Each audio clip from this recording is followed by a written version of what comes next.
Hello viewers, আসসালামু আলাইকুম। সবাই কেমন আছেন? আপনাদের সবাইকে ইহান ট্যুরস অ্যান্ড ট্রাভেলসে আবারও স্বাগতম। পাশাপাশি আমাদের ইউটিউব চ্যানেল ইহান ইন্টারন্যাশনালে আপনাদের সবাইকে স্বাগতম।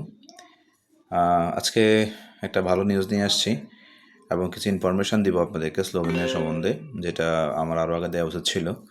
আমি পেয়েছি অবশ্য গত 3-4 দিন আগেই, বাট আসলে একটু ব্যস্ততার কারণে আপনাদের সাথে ভিডিওটা আসতে পারিনি, যে কারণে আজকে আসলাম। তো ফাইনালি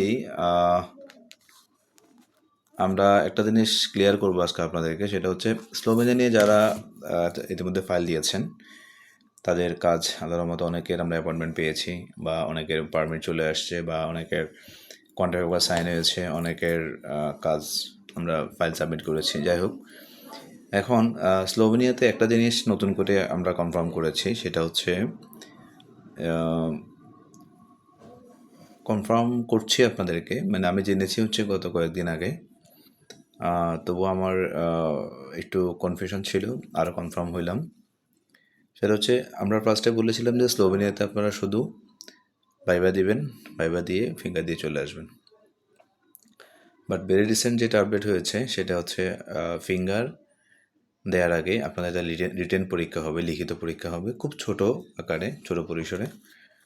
আর প্লাস এরপর হচ্ছে আপনার ভাইবা হবে, তারপর হচ্ছে আপনার ফিঙ্গার হবে। সো এটা নিয়ে আমার সাথে অলরেডি গত কয়েকদিনে একজন ভাইয়ের সাথে একটু উনি আমাকে বলেছিল, বাট আমি একটু কনফার্ম ছিলাম না, যার জন্য কথা হয়েছিল। তো আমি গত 3 দিন আগেই আমাদের যে লয়ার আছে ওনার কাছ থেকে কনফার্ম হয়েছি। স্লোভেনিয়া আসলে ডে বাই ডে কিছু আপডেট হচ্ছে, যেমন একটা সময় শুধু ফিঙ্গার ছিল, শুধু ফিঙ্গার দিয়ে চলে আসতো সবাই।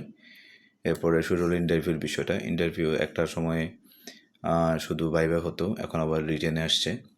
এরপরে আবার কি হবে সেটা একমাত্র আল্লাহ জানে, ওরা জানে, এটা নিয়ে আসলে আমরা বদার না। কারণ হচ্ছে আমরা যখন যেটা আপডেট পাই সেটা আপনাদেরকে জানানোর চেষ্টা করি। সো আমি সবাইকে এটা 1-to-1 বলে দেবো, আমার যারা ক্লায়েন্ট, যারা ফাইল দিয়েছেন। গ্রুপে তো অলরেডি বলছি, ভিডিও দিব আজকেই, সেটা তো আপনারা দেখতেই পাবেন। এটা হচ্ছে নতুন ইনফরমেশান। আর হচ্ছে আরেকটা বিষয় একটু বলি আপনাদেরকে, যেটা হচ্ছে এটা হয়তো অনেকে জানে না, আই থিঙ্ক অনেকে জানে না। আমরা এতদিন কনফার্ম ছিলাম যে আমরা ডাবল এন্ট্রি ভিসা ছাড়া আমরা কিন্তু ইন্ডিয়াতে স্লোভেনিয়া ফাইল দিতে পারবো না, এটা কনফার্ম ছিলাম আমরা এতদিন। বাট ভেরি রিসেন্ট একটা গুড নিউজ, সেটা হচ্ছে আমরা মেডিকেল ভিসা দিয়েও আমরা গিয়ে ফাইল সাবমিট করতে পারবো। এটা অলরেডি আমাদের, মানে আমাদের বলতে আমার এখান থেকে না, আমাদের এই এক বড় ভাইয়ের এজেন্সি থেকে অলরেডি মেডিকেল ভিসা দিয়ে উনি ফাইল সাবমিট করে আসছে, এটা কনফার্ম, এটা একদম শিওরলি, টেনশন নিয়েন না আপনারা। যদি আমরা ডাবল এন্ট্রি ভিসা করতে নাও পারি, আমরা মেডিকেল ভিসা করে হলেও আমরা এনি হব আমরা ফিঙ্গার দিতে পারবো। এটা আমাদের জন্য একটা ভালো নিউজ। তাহলে দুইটা নিউজ দিলাম, একটা হচ্ছে লিখিত পরীক্ষা হবে, দ্বিতীয় হচ্ছে মেডিকেল ভিসা দিয়েও ফিঙ্গার দেওয়া যাবে, দুইটা নিউজ।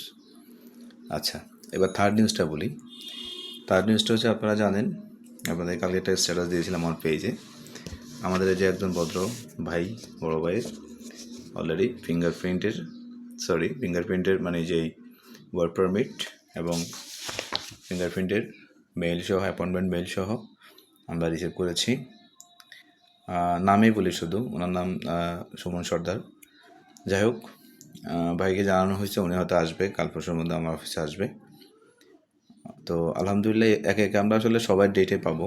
একটু যারা অনেকদিন হয়ে গেছে দিয়েছেন তাদেরটাও আসবে, যারা রিসেন্টছেন তাদেরটাও আসবে, এটা নিয়ে ডাউট হওয়ার কিছু না, টেনশন করার কিছু নাই, সবার ডেট আসবে। একটু ধৈর্য ধরেন, ইনশাআল্লাহ সবাই পাবেন। এটা নিয়ে মানে টেনশন করার কিছু না যে আমি কি আমার থেকে আসবে কি আসবে না, এই ভাবনাতে যাওয়ার দরকার নাই। সিরিয়ালি একে একে সবারটাই আসবে, ঠিক আছে।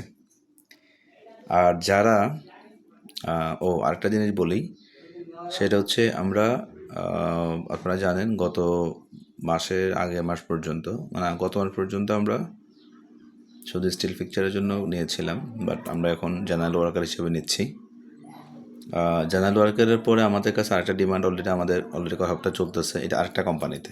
আর আবার বলি, এটা আরেকটা কোম্পানিতে, যে কোম্পানিতে আমরা অলরেডি গত 2-3 মাস বা 4-5 মাস থেকে ফাইল নিচ্ছি, একটা কোম্পানি ছিল, একটা নিউ একটা কোম্পানিতে আমরা অলরেডি কাজ পেয়েছি, কথাবার্তা চলতেছে, পেয়েছি বলতে এখনও একদম ডান করতে পারি নাই, মানে ওদের ডিমান্ড লেটারটা আমাদের হাতে এখনও পৌঁছে না, বাট কথাবার্তা চলতেছে, মিটিং চলতেছে। ওটা হচ্ছে কনস্ট্রাকশন ওয়ার্কার হিসেবে আমরা কিছু ফাইল নিব।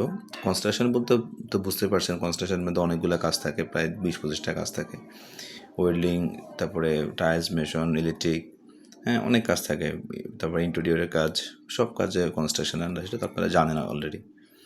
তো সেই ডিমান্ডটা মোটামুটি কাজ করতেছি। এটা নতুন একটা কোম্পানিতে, আবারও বলি নতুন কোম্পানিতে, আমাদের যে আগে যে কোম্পানি ছিল সেই কোম্পানি না, আরেকটা কোম্পানিতে, সেটা আমরা কাজ করতেছি। ইনশাল্লাহ আমরা পেয়ে যাব ভেরি সুন।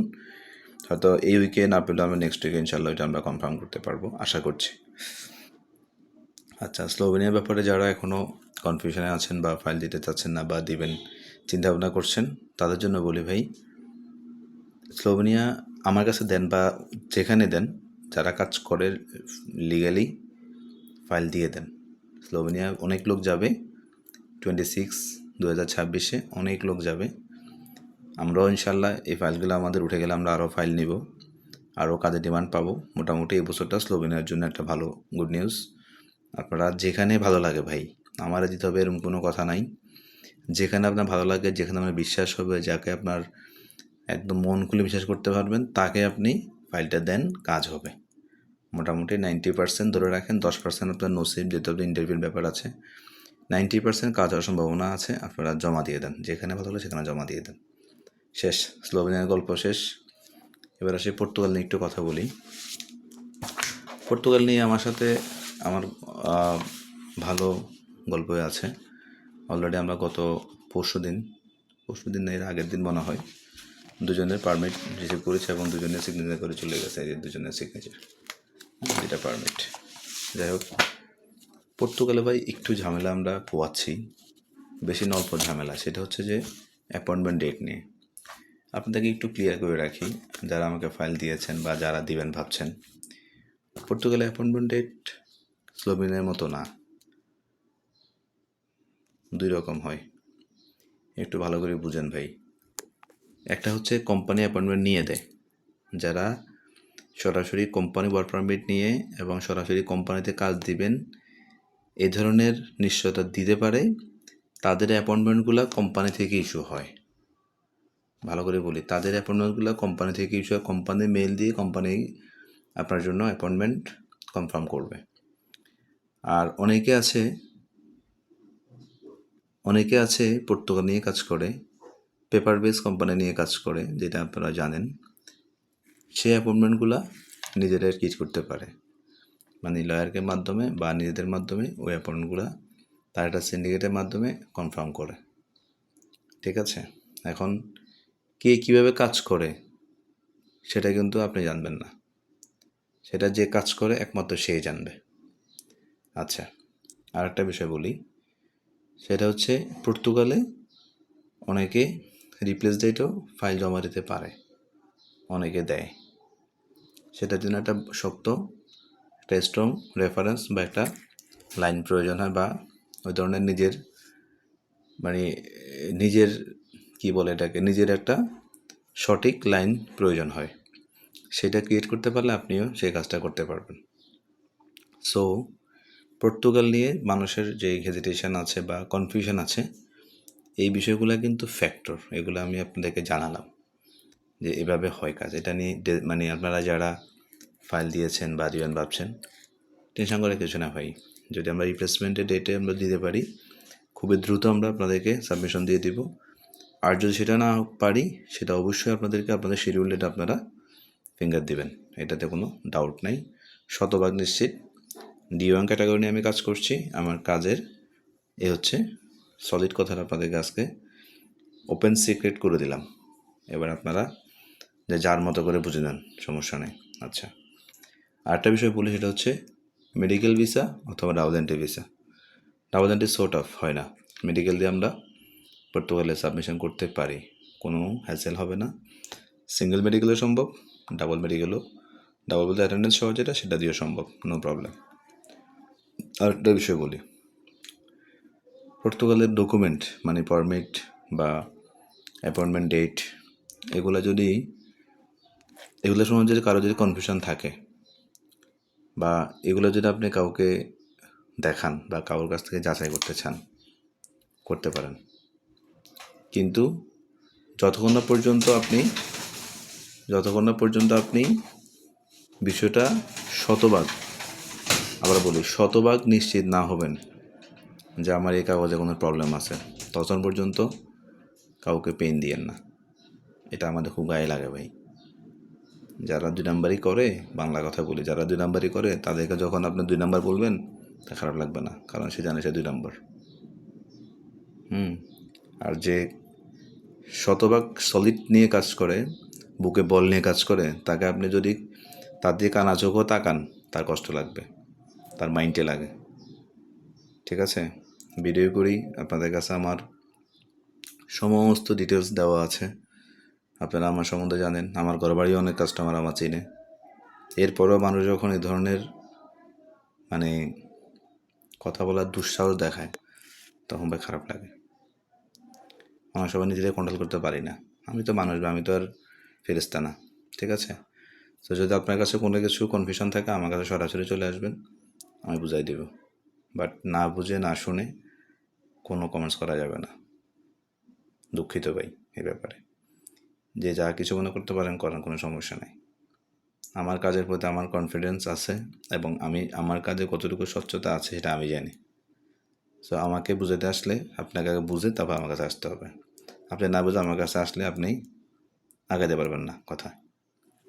ঠিক আছে, এই তো 2টা বিষয়। তাহলে পর্তুগাল আর স্লোভেনিয়া নিয়ে আজকে ভালো ইনফরমেশন আপনাদেরকে দিলাম। আর পর্তুগালে কিন্তু এখন একটা অ্যাপয়েন্টমেন্ট ক্রাইসিস চলতেছে, এটাও বলি আপনাদেরকে। যেমন লাস্ট 5-6 মাস আমরা ভালোই অ্যাপয়েন্টমেন্ট পেয়েছি মোটামুটি, এখন একটু ক্রাইসিস চলতেছে, সেটা আপনাদেরকে বলে রাখি।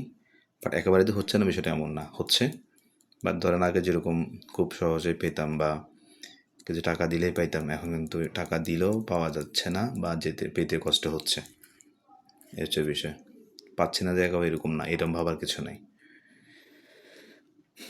যাই হোক, আপনাদের সাথে আজকে অনেক কথা বললাম, আশা করছি আমার কথা বলে বুঝছেন কী বলতে চাইছি। ঠিক আছে, আর আচ্ছা, আর বিষয়গুলো নিয়ে আজকে না বলি, 2টাই মাথায় রাখেন। স্লোভেনিয়া নিয়েই বলছি 2-3টে ইনফরমেশান, পর্তুগাল নিয়ে বলছি অনেক কথা। ঠিক আছে, আর কি বলবো, ভালো থাকবেন সবাই, দোয়া করবেন যাতে আপনার সাথে বেশি বেশি কথা বলতে পারি, আপনাদের অনেক পেন নিতে পারি, এটা দোয়া রাখেন ভাই। সরি, পেন না, আপনারা অনেক ভালোবাসা দেন, সেটা যাতে নিতে পারি, আমিও দিতে পারি, সেটা দোয়া করবেন। ভালো থাকবেন সবাই, আসসালামু আলাইকুম।